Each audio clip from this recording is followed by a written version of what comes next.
Sir, ಈ pain during periods normal ಸೈಕಲಲ್ಲಿ basically painful periods ಬಗ್ಗೆ ಇರುತ್ತೆ. ಸೊ, ಇದನ್ನ ಒಂದು ಪ್ ಸಿನ್ಸ್ ನಮಗೆ ಅದು ಅರ್ಥ ಆಗಲ್ಲ sir. But at what point in time ಒಬ್ರು ಅವ್ರಿಗೆ ಪೇನ್‌ಫುಲ್ ಅಂತ ಅನಿಸಿದಾಗ ಅಥವಾ ನಾರ್ಮಲ್ ಆಗಿ ಆಗ್ತಾ ಇಲ್ಲ ಅಂದಾಗ ಡಾಕ್ಟರ್ ಹತ್ರ ಹೋಗ್ಬೇಕು ಸರ್ ಅವರು?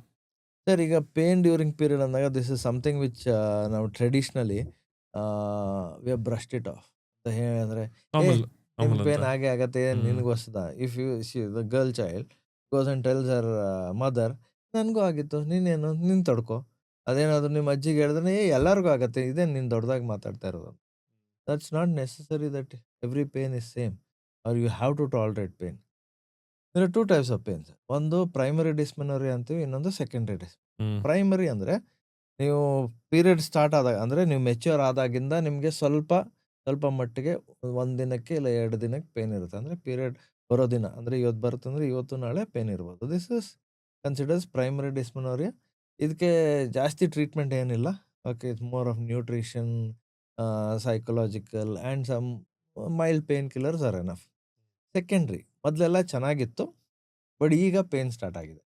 ಯೂಶಲಿ ಈ ಥರ ಕಂಡೀಷನ್ ಅಂದರೆ ಸೆಕೆಂಡ್ರಿ ಡಿಸ್ಮೆನೋರಿಯಾಗೆ ಏನಾದರೂ ಒಂದು ಕಾರಣ ಇದ್ದೇ ಇರುತ್ತೆ.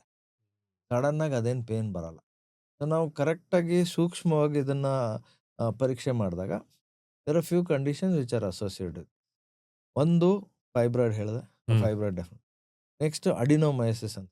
ಅಡಿನೋಮಯೋಸಿಸ್. ಓಕೆ. ಹ್ಮ್. ಅಡಿನೋಮಯೋಸಿಸ್ ಅಲ್ಲಿ ಏನಾಗುತ್ತೆ, ಈಗ ಗರ್ಭಕೋಶದಲ್ಲಿ ಮಸಲ್ಸ್ ಇರುತ್ತಲ್ಲ, ನಿಮ್ಗೆ ನಾರ್ಮಲ್ ಆಗಿ ಋತುಚಕ್ರ ಆಗಬೇಕಾದ್ರೆ ಆ ಬ್ಲೀಡಿಂಗ್ ಆಚೆ ಬರಬೇಕು. ಕೆಲವು ಟೈಮ್ ಇದೇ ಬ್ಲೀಡಿಂಗ್ ದ ಸೆಲ್ಸ್ ಏನಿರುತ್ತೆ ಮಸಲ್ಸ್ ಒಳಗಡೆ ಕೂತ್ಕೊಂಡು ಅಲ್ಲೇ ಬೆಳೆಯಕ್ಕೆ ಸ್ಟಾರ್ಟ್ ಆಗುತ್ತೆ. Hmm. So as it doesn't have space to get out.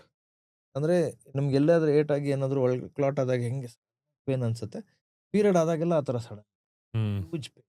Hmm. And then ಅದು ಕ್ರಮೇಣವಾಗಿ ಬೆಳೀತಾ ಇರುತ್ತೆ. First few days you will first start ಆದಾಗ ನಿಮ್ಗೆ ಒಂದು 2-3 ದಿನ ಪೇನ್ ಇರುತ್ತೆ.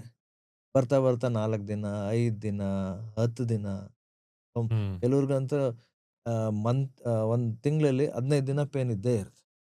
They cannot go for work. That is ಇನ್ನೊಂದು ಎಂಡೋಮೆಟ್ರಿಯೋಸಿಸ್. ನಾನು ಆಗಲೇ ಹೇಳಿದಾಗ ಬ್ಲೀಡಿಂಗ್ ಆಚೆ ಬರಬೇಕು. ಕೆಲವು ಟೈಮ್ ಆ ಬ್ಲೀಡಿಂಗು ಯೂಟ್ರಸ್ ಪಕ್ಕ ಅಂದರೆ ಗರ್ಭನಾಳ, ಮೊಟ್ಟೆಕೋಶ ಅಲ್ಲೆಲ್ಲ ಅಂಟ್ಕೊಂಡು ಅಲ್ಲಿ ಹರಡಿ ಇಲ್ಲ ಪೆರಿಟೋನಿಯಂ ಅಂತ ಅಲ್ಲಿ ಕೂತ್ಕೊಂಡು as it is internally bleeding hmm. You have the pain. Infection ಆದರೂ ಆಗುತ್ತೆ. ಅದು ಪೆಲ್ವಿಕ್ ಇನ್ಫ್ಲಮೇಟರಿ ಡಿಸಾರ್ಡರ್ ಅಂತ. These are the few conditions which are associated pain.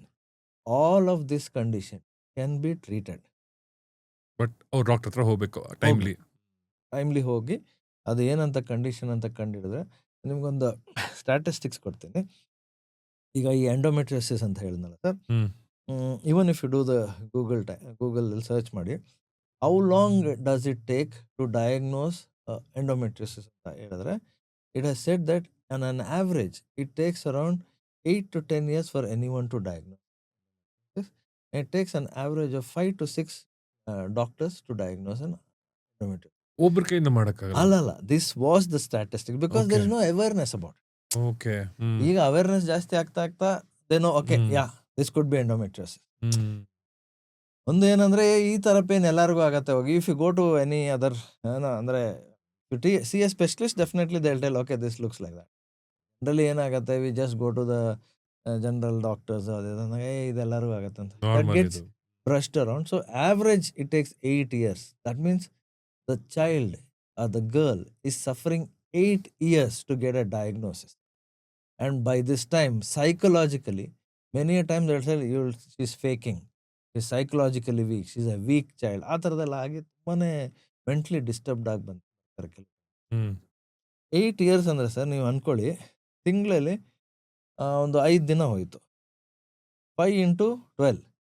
So you lost 60. 60 into 8. So you almost lost 1.5 years of your life in suffering and no one understanding that you have this.